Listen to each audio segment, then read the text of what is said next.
కరువుతో రాజకీయాలు చేయడం మానుకోవాలని బీఆర్ఎస్ నేతలకు సూచించారు మంత్రులు. దేశం మొత్తం వర్షాభావ పరిస్థితులు ఉన్నాయన్నారు. తాగునీటి సమస్య రాకుండా చర్యలు తీసుకుంటున్నామని చెప్పారు. కేసీఆర్ పాలనలో ప్రతి పనిలో అవినీతి జరిగిందని ఆరోపించారు మంత్రులు. ఈ నెల 6న తుక్కుగూడ సభను విజయవంతం చేస్తామని చెప్పారు.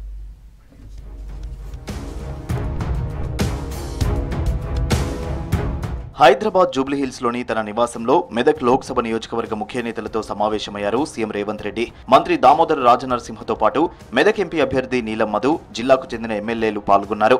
లోక్సభ ఎన్నికల్లో అనుసరించాల్సిన వ్యూహంపై నేతలతో చర్చించారు రేవంత్.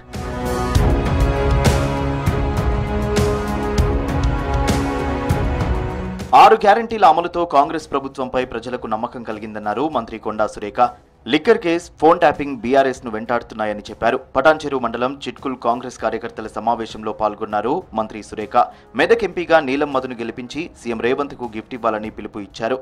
9.5 సంవత్సరాల కాలంలో మనం ఎంత నష్టపోవాలో అంత నష్టపోయినాం. ఈసారి మళ్ళీ వాళ్ళని గెలిపిస్తే వాళ్ళ ఎమ్మెల్యేలను బీజేపీకి అమ్మేస్తారు. కాబట్టి గత 9.5 ఏళ్లు బీజేపీ ప్రభుత్వ పరిపాలన కూడా చూసాం. తెలంగాణలో ఒక్క రూపాయి అభివృద్ధి కూడా చేసినటువంటి పాపాన మోడీ పోలేదు. మనం ఇక్కడ మెదక్ క్యాండిడేట్ గెలిపించే వరకు కూడా మనం అహర్నిశలు పనిచేయాల్సిన అవసరం ఉందని చెప్తా ఉన్నాను. కరువుకు కాంగ్రెస్ సర్కారుకు ఏం సంబంధమని ప్రశ్నించారు మంత్రులు పొంగులేటి శ్రీనివాసరెడ్డి, శ్రీధర్ బాబు. రాష్ట్రంలో సెప్టెంబర్, అక్టోబర్ నెలలో వర్షాలు పడలేదని చెప్పారు. రంగారెడ్డి జిల్లా తుక్కుగూడలో జనజాతర సభ ఏర్పాట్లను పరిశీలించారు మంత్రులు. బీఆర్ఎస్ సర్కార్ ప్రతి పనిలో అవినీతి చేసిందని విమర్శించారు. బీఆర్ఎస్ నేతలు తిన్న ప్రతి పైసా కక్కిస్తామని చెప్పారు.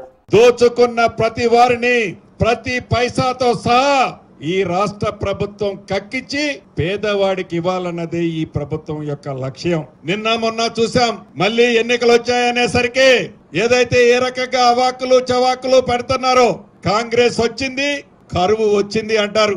అంటే డిసెంబర్ నుంచి ఒక్క వర్షపు చుక్కైనా తెలంగాణ రాష్ట్రంలో పడ్డదా? ఆగస్టు సెప్టెంబర్ మాసంలో వర్షాలు పడలేదు. టిఆర్ఎస్ పార్టీ ప్రభుత్వం ఉంది. మేము ఎప్పుడైనా ప్రకృతి వైపరీత్యాన్ని ఉపయోగించుకొని మాకు నవంబర్లో జరిగే ఎన్నికల్లో లాభం జరుగుతుందని, వర్షాలు ఎందుకు పడలేదు మీ ప్రభుత్వంలో అని వర్ణదేవుడిని ఏమన్నా వద్దని చెప్పినవా? బాధ్యత లేని మాటలు, బాధ్యత లేని విమర్శలు ఇప్పటికైనా మానుకోవాలి. పార్లమెంట్ ఎన్నికల తర్వాత బీఆర్ఎస్ కనుమరుగు కావడం ఖాయమన్నారు మంత్రి ఉత్తమ్ కుమార్ రెడ్డి. జనరేటర్తో ప్రెస్ మీట్లు పెట్టుకుని కరెంటు కట్ అయిందంటూ కేసీఆర్ మాట్లాడటం సిగ్గుచేటన్నారు. ఫోన్ ట్యాపింగ్ వ్యవహారంపై కేసీఆర్, కేటీఆర్ తెలంగాణ ప్రజలకు బహిరంగ క్షమాపణ చెప్పాలని డిమాండ్ చేశారు. పార్లమెంట్ ఎన్నికల్లో కాంగ్రెస్ 13 నుంచి 14 స్థానాల్లో విజయం సాధిస్తుందన్నారు ఉత్తమ్ కుమార్ రెడ్డి. మీరు రాజకీయ ప్రత్యర్థుల మీద ఫోన్ ట్యాపింగ్ ఉపయోగించి, రాజకీయ ప్రత్యర్థులే కాదు బిజినెస్ మీద ఉపయోగించి బ్లాక్ మెయిల్ చేసి వసూలు చేసుకుంది. సినిమా స్టార్ల మీద ఫోన్ ట్యాపింగ్ చేసిండ్రు. కేసీఆర్ అప్పుడున్న అధికారుల వాళ్ళు తెలంగాణ ప్రజలకి బహిరంగ క్షమాపణ చెప్పాలి. ఇక పనిష్మెంట్ ఎట్లా ఉంటది? చట్టం తన పని తను చేసుకోకపోతుంది. సిగ్గుమాలిన పని చేసినందుకు క్షమాపణ చెప్పబోయి మరి వాళ్ళు ఎదురుదారి దీంతో. బీజేపీ ఎంపీ బండి సంజయ్ 5 ఏళ్లలో ఏనాడు రైతులను పట్టించుకోలేదన్నారు మంత్రి పొన్నం ప్రభాకర్. రైతులకు నష్టపరిహారం అందించేందుకు కేంద్రం నుంచి నిధులు తెచ్చేందుకు దీక్ష చేయాలని సూచించారు మంత్రి పొన్నం. గౌరవ బండి సంజయ్ గారు దీక్ష డ్రామా చేసినాడు.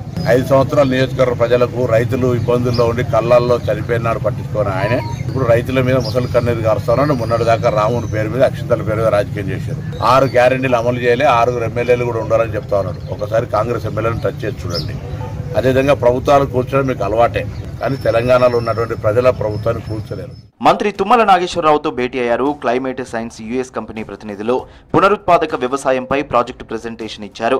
నేలలో సేంద్రియ కర్బనం పెంచడం ద్వారా సాగులో పురుగుల మందుల వాడకం తగ్గించే విధానాలను మంత్రికి వివరించారు కంపెనీ ప్రతినిధులు. సీఎం రేవంత్ రెడ్డిని ఆయన నివాసంలో కలిసి కృతజ్ఞతలు తెలిపారు జవాన్ యాదయ్య కుటుంబ సభ్యులు. అచ్చంపేట నియోజకవర్గం కొండారెడ్డిపల్లెకు చెందిన జవాన్ యాదయ్య దుండగుల కాల్పుల్లో మృతి చెందారు. దీంతో ఇటీవల జవాన్ యాదయ్య భార్య సుమతమ్మకు ఉద్యోగంతో పాటు 5 ఎకరాలను కేటాయించింది రాష్ట్ర ప్రభుత్వం. భూమికి సంబంధించిన పాస్బుక్ ను అందించారు సీఎం రేవంత్ రెడ్డి. మరోవైపు PCC NRI cell chairman Vinod, మాజీ ఎమ్మెల్యే అనిల్ సీఎం రేవంత్ రెడ్డితో భేటీ అయ్యారు. తెలంగాణలో గల్ఫ్ మృతుల కుటుంబాలకు 5 లక్షల చొప్పున సహాయం అందిస్తున్నందుకు కృతజ్ఞతలు తెలిపారు.